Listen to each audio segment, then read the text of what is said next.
Oitavo domingo depois de Pentecostes, 14 de julho de 2024.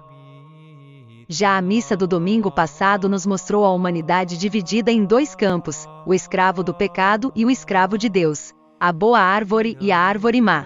Também nesta missa, Nosso Senhor nos fala dos filhos do mundo e dos filhos da luz. Aqueles são mais prudentes em sua espécie, isto é, em atingirem os fins que levam à perdição e à morte. E ao contrário, quanto nós nos devemos ainda esforçar para conseguirmos o nosso fim, que é a vida eterna. Importa, porém, termos sempre presente a nossa fraqueza e pedirmos a Deus que nos inspire a graça de pensarmos no bem e o verdadeiro modo de agir. Cristãos, somos elevados à dignidade de filhos de Deus, e não devemos andar segundo a carne, mas, sim, segundo o Espírito. Deus é o nosso Pai, Jesus é o nosso irmão e o Espírito Santo habita em nós. O céu e a bem-aventurança serão a nossa recompensa. Suscepimus, Deus, misericordiam tuam in medio templi tui, secundum nomen tuum, Deus, ita et laus tua in fains terre, justitia plena est dextera tua. Magnus Dominus, et laudabilis nimis, in civitate Dei nostri, in Monte Santo Eius. Gloria Patri et Filio et Spiritui Sancto. Sicut erat in principio et nunc et semper. Largire nobis, quaesumus, Domine, semper spiritum cogitandi quae recta sant, propitius et agendi, ut, qui sine te esse non possumus, secundum te vivere valeamus. Per Dominum nostrum Iesum Christum Filium tuum, qui te convivit et regnati in unitate Spiritus Sancti Deus, per omnia scula saeculorum.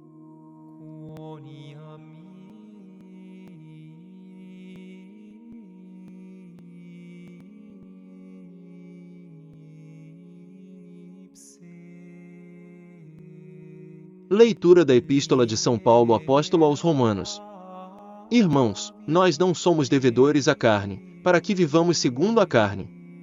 Porque se viverdes segundo a carne, morrereis, mas se pelo Espírito fizerdes morrer as obras da carne, vivereis.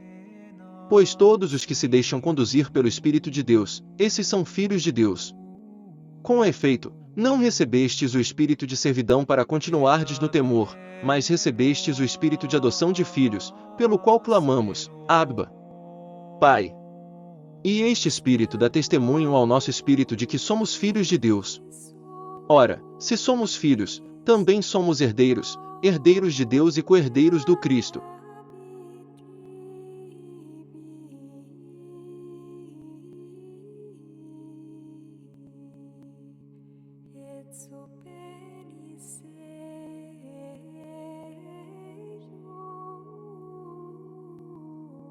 Sequência Santo Evangelho segundo São Lucas.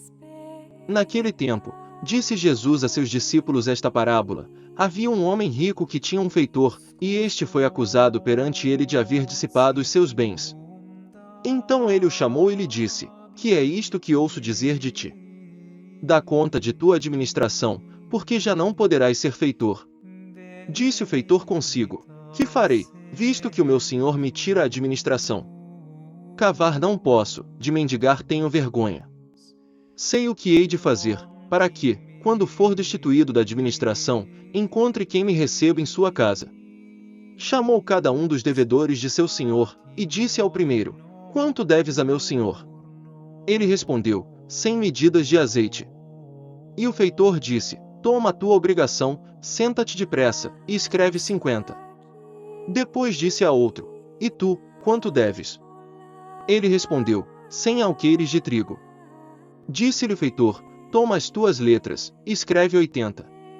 E o Senhor louvou o feitor infiel, por ter agido com inteligência, porque os filhos deste mundo entre si são mais espertos em seus negócios do que os filhos da luz. Portanto, também eu vos digo, granjeai amigos com as riquezas da iniquidade, para que, quando chegar a vossa hora, eles vos recebam nos tabernáculos eternos. O Santo Evangelho de hoje, caros católicos, nos traz algumas dificuldades, diante das quais muitas pessoas tiram conclusões erradas ou precipitadas. Como pode o Senhor elogiar o feitor, o administrador iníquo? Antes de falarmos desse elogio e da prudência, é preciso lembrar que ninguém pode interpretar a Sagrada Escritura segundo suas próprias ideias e gostos, ninguém pode ir contra o sentido e a interpretação que a Igreja sempre deu e dá, pois compete à Santa Madre Igreja julgar e interpretar as Sagradas Escrituras.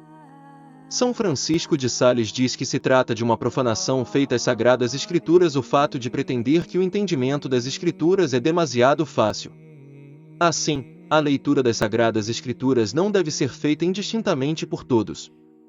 São Pedro diz, por exemplo, que há, nas cartas de São Paulo, algumas coisas difíceis de entender, que os indoutos e inconstantes na fé adulteram, como fazem também com outras partes das Escrituras, para sua própria perdição. Portanto, na Sagrada Escritura há passagens difíceis, que podem levar as almas à perdição em virtude de uma falsa interpretação. É preciso sempre ler as Sagradas Escrituras com o magistério da Igreja ao lado, pois foi à Igreja que Deus revelou toda a verdade, e cabe à Igreja dar o sentido verdadeiro da palavra de Deus contida nas Sagradas Escrituras. Venhamos à parábola. O feitor iníquo é o homem pecador, o homem que administrou mal os bens que lhe foram dados por Deus. Deus nos deu vários bens para administrarmos: a inteligência, a vontade, os sentimentos, os bens materiais. O administrador iníquo é, portanto, o homem que usa mal sua inteligência, aderindo ao erro, é o homem que usa mal sua vontade, dirigindo-a ao que é contrário à vontade de Deus. É o homem que não ordena seus sentimentos e paixões pela razão iluminada pela fé. Trata-se do homem que usa mal seu corpo, por exemplo, pelos pecados de impureza, pecados que fazem dele como um animal irracional. Trata-se do homem que usa mal os bens materiais que possui. O homem pecador é um administrador infiel dos bens que lhe foram dados por Deus, pois o pecador usa os bens dados por Deus não para a maior glória da Santíssima Trindade, para a salvação da própria alma e para a salvação do próximo, mas ele os utiliza para satisfazer seus próprios desejos, contrários ao desejo perfeito do seu Senhor, que é Deus. Diante dessa má administração, nada mais justo do que sofrer a consequência. Cavar, mendigar, quer dizer, sofrer, fazer penitência, deixar o pecado e praticar a virtude esforçando-se para isso e pedindo isso para Deus. Todavia, o administrador iníquo, sem arrependimento do mal que cometeu, escapa dessa justa consequência com uma grande habilidade, uma habilidade que implica mais um pecado grave, mas que é uma grande habilidade. Diante disso, o Senhor louva não a ação pecaminosa propriamente dita de reduzir injustamente a dívida dos devedores, mas a habilidade, a prudência do feitor. A prudência consiste justamente em ordenar os meios para alcançar um determinado fim. A prudência não é ter medo, como muitos pensam. A prudência consiste em escolher os meios mais adequados para se chegar a um determinado objetivo. Agora, a prudência será uma boa prudência se ela escolhe meios lícitos para alcançar um objetivo lícito. A boa prudência é aquela que, em última instância, determina os melhores meios para que alcancemos a vida eterna. A boa prudência é aquela que dita o que se deve fazer em determinado momento para cumprir a vontade de Deus, para alcançar a vida eterna, levando em conta todas as circunstâncias e depois de madura reflexão. A má prudência, por outro lado, é aquela que dispõe os meios para fazer um pecado, para alcançar um fim ruim, oposto a Deus e à nossa salvação. A má prudência é também aquela que escolhe meios ruins para atingir um fim, ainda que esse fim seja bom. Dessa forma, fica evidente que a prudência do administrador da parábola é uma má prudência, que escolhe meios pecaminosos para atingir seu fim, que é escapar de uma justa punição.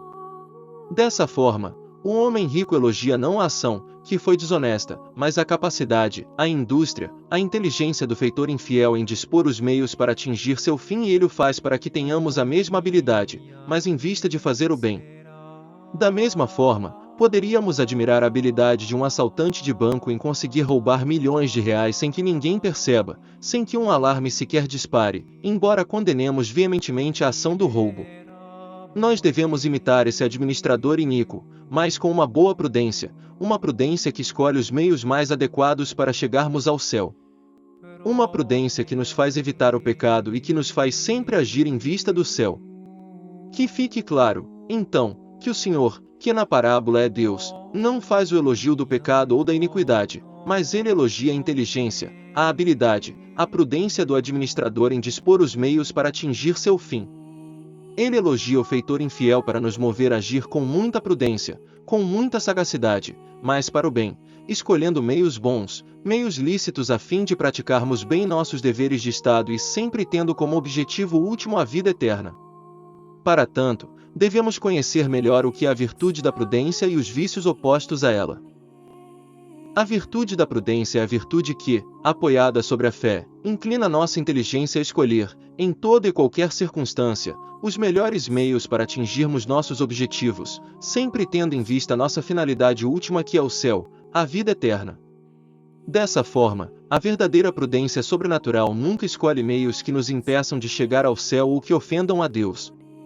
A verdadeira prudência nos faz buscar, sob a luz da fé, os melhores meios para nos salvarmos. A virtude da prudência é indispensável para o exercício das outras virtudes, para o exercício da justiça, da temperança, da fortaleza, indicando a melhor maneira de exercê-las. É a prudência que dirige todas as outras virtudes, a fim de que se evitem os pecados por defeito ou por excesso. Sem a prudência, como saber, por exemplo, se é melhor calar ou reagir diante de uma adversidade? A prudência é necessária para conciliar virtudes que parecem contrárias, como a justiça e a misericórdia, a mansidão e a força, a penitência e o cuidado legítimo com a saúde, o recolhimento e o zelo apostólico, etc. É a prudência que nos indicará a maneira correta de proceder para conciliar essas virtudes sem que elas se destruam mutuamente. A prudência é também indispensável para evitar o pecado, pois para evitar o pecado é preciso conhecer as causas e as ocasiões do pecado e escolher bem os remédios. É exatamente isso que faz a prudência.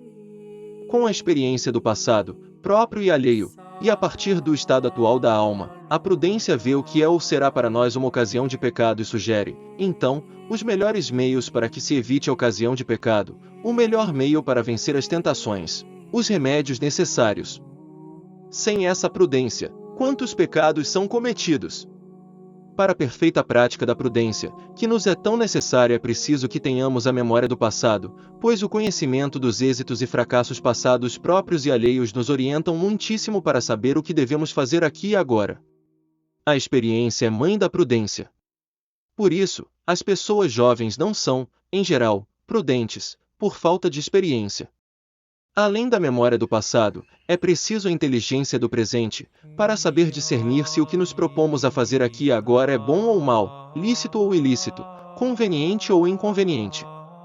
Para uma prudência perfeita, é preciso também a docilidade, para pedir e aceitar o conselho de pessoas sábias, sábias do ponto de vista católico, e experimentadas, pois ninguém pode pretender saber resolver bem todas as situações que surgem. É necessária para a virtude da prudência também a sagacidade, que nos faz ver por nós mesmos com rapidez e exatidão o que devemos fazer nos casos urgentes, em que não temos ocasião de pedir conselho. Nos casos não urgentes, será necessária a reflexão madura, proporcionada à situação e à questão. Precisamos também da providência, que é enxergar longe e ter bem presente qual é o nosso fim último, sem nos limitar a objetivos instantâneos. A providência deve também nos fazer prever as consequências boas e ruins das nossas ações. É necessária igualmente a circunspecção, que é a atenta consideração das circunstâncias para julgar se é conveniente ou não realizar tal ato diante de tais circunstâncias.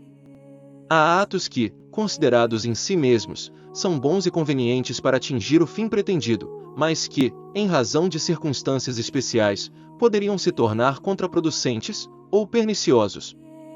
Finalmente, é preciso a precaução, para afastar os obstáculos que podem comprometer a consecução do fim.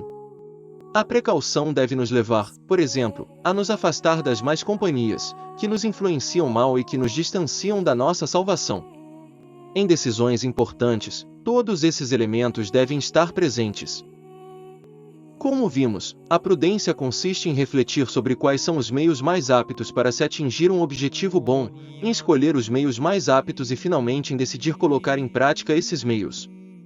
A prudência se opõe, então, à precipitação, à inconsideração e à inconstância. A precipitação nos leva a não refletir devidamente e, sem a devida reflexão, faremos um juízo do que é bom ou ruim de forma precipitada, apressada, e levados não pela razão, mas pelas paixões ou caprichos. Já a inconsideração nos faz escolher mal. Embora tenhamos talvez refletido, preferimos escolher fazer isso ou aquilo pelo simples fato de demandar menos esforço, por exemplo, ou porque nos agrada mais. Quanto à inconstância, ela nos faz desistir facilmente, por motivos indevidos, das decisões e propósitos que havíamos feito após devida reflexão e devido juízo. A precipitação, a inconsideração e a inconstância são causadas principalmente pela luxúria, que é o vício que mais obscurece a razão, pois aplica veemente nossa alma às coisas sensíveis, impedindo que a inteligência considere e julgue devidamente as coisas. Em nossa sociedade dominada pela luxúria, constatamos claramente a dificuldade das pessoas em tomar decisões após a devida reflexão, vemos a dificuldade das pessoas em julgar corretamente as coisas, vemos a inconstância das pessoas.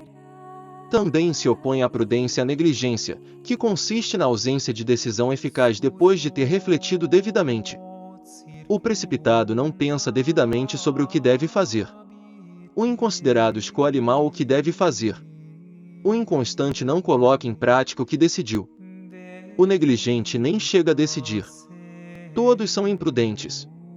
Além da precipitação, da inconsideração, da inconstância e da negligência, se opõe à prudência 3 vícios que se assemelham falsamente a ela: a prudência da carne, a astúcia e a solicitude excessiva pelos bens terrenos. A prudência da carne consiste em uma habilidade para encontrar os meios oportunos para atingir fins que se opõem ao nosso fim último, para atingir fins que não se subordinam aos mandamentos de Deus. A prudência da carne encontra os meios oportunos para satisfazer as paixões desordenadas de nossa natureza ferida pelo pecado original. A prudência do administrador da parábola é claramente uma prudência da carne. Já a astúcia é uma habilidade especial para alcançar um fim, bom ou mau, mas por meios falsos, simulados. Ainda que o fim seja bom, os meios devem ser também sempre bons, e justos, e verdadeiros. Portanto, a astúcia, que usa meios simulados e vias falsas, é pecaminosa. A astúcia pode ser praticada com as palavras dolo ou com ações fraude. Finalmente, se opõe à prudência a solicitude excessiva pelos bens terrenos, se colocamos esses bens terrenos como fim a ser buscado, ou se para buscá-los começamos a negligenciar a nossa vida espiritual, ou se não temos confiança na providência divina, temendo que nos falte o necessário, se fizermos o que temos que fazer. Assim, são imprudentes em razão da solicitude excessiva pelos bens terrenos, por exemplo, os que não confiam em Deus e que utilizam métodos anticoncepcionais, que se opõem à natureza humana. Após considerar o que é a prudência e os vícios opostos, devemos saber o que é necessário para progredir na virtude da prudência. Devemos empregar alguns meios. Antes de tudo, é preciso rezar e pedir a Deus para que nos conceda a graça de uma verdadeira prudência sobrenatural, invocando o Espírito Santo, rezando para Nossa Senhora do Bom Conselho, por exemplo. Devemos, para progredir na prudência, sempre refletir de modo proporcional à importância da decisão a ser tomada, sem nos deixar levar pelo ímpeto da paixão, do sentimento, do capricho, mas, sempre guiados pelas luzes da razão iluminada pela fé. Devemos considerar com calma as consequências boas e mais que se seguirão de tal ação. Devemos perseverar nos bons propósitos, sem nos deixar levar pela inconstância ou negligência. Devemos colocar em prática os bons propósitos assim que possível, do contrário vamos arrefecendo. Devemos nos manter castos e puros, cada um segundo o seu estado, pois, como vimos, a impureza prejudica gravemente a prudência, obscurecendo nossa inteligência. Devemos vigiar contra a prudência da carne, que busca pretextos e sutilezas para nos eximir do cumprimento do dever. Devemos sempre proceder com simplicidade e transparência, evitando toda simulação ou engano. Devemos ordenar à glória de Deus e à nossa salvação todas as nossas ações, pois fomos criados para conhecer, amar e servir a Deus. Não age prudentemente quem de alguma forma age se opondo a essa finalidade. Devemos imprimir em nossa alma uma máxima, que nos recordará sempre agir tendo em vista esse fim último. Por exemplo, de que adianta ao homem ganhar o mundo inteiro, se perde a sua alma? Na parábola de hoje, o Senhor elogia a prudência do administrador iníquo, para nos mostrar a habilidade, a capacidade e a eficácia dos filhos das trevas em alcançar seus maus objetivos. É grande, por exemplo, a habilidade dos defensores da cultura de morte. Eles são de uma grande habilidade para implantar o pecado. Se os deputados e senadores não querem aprovar uma lei que permita o aborto em qualquer caso, porque os congressistas temem não serem eleitos depois, os abortistas recorrem aos tribunais, que decidem em favor do aborto. Eles recorrem ao Poder Executivo, para que sejam feitas normas que ampliem o acesso ao aborto nos casos não punidos pela lei. Eles fazem leis suficientemente vagas para incluir nelas a possibilidade livre de aborto, etc. Se o Congresso não quer aprovar uma lei para o casamento homossexual, eles impõem tal união à sociedade por meio de decisão do Conselho Nacional de Justiça, que obriga os cartórios a registrarem tais uniões, etc. Os filhos das trevas são muito hábeis na prudência da carne, para buscar aquilo que ofende a Deus e que prejudica a sociedade, a fim de satisfazerem as paixões, a fim de implementarem uma ideologia diabólica. Nós devemos imitar a habilidade deles, mas para o bem, buscando um fim bom, e buscando esse fim bom com meios igualmente bons e justos, sem astúcia, sem enganação. Devemos buscar os melhores meios e executar com afinco esses meios, com a finalidade de que nosso Senhor Jesus Cristo reine em nossas almas, para que reine na sociedade, para que Ele reine nas nações. Devemos sempre agir com prudência, tendo em vista sempre a nossa finalidade aqui na terra, que é a salvação da nossa alma. Devemos agir com prudência, refletindo, escolhendo os meios mais aptos, tomando a decisão de colocar em prática esses meios para sermos eternamente felizes no céu. Assim, no dia do juízo, nosso Senhor poderá nos dizer: servo fiel e prudente, entra na alegria do Senhor. Em nome do Pai, e do Filho, e do Espírito Santo. Amém.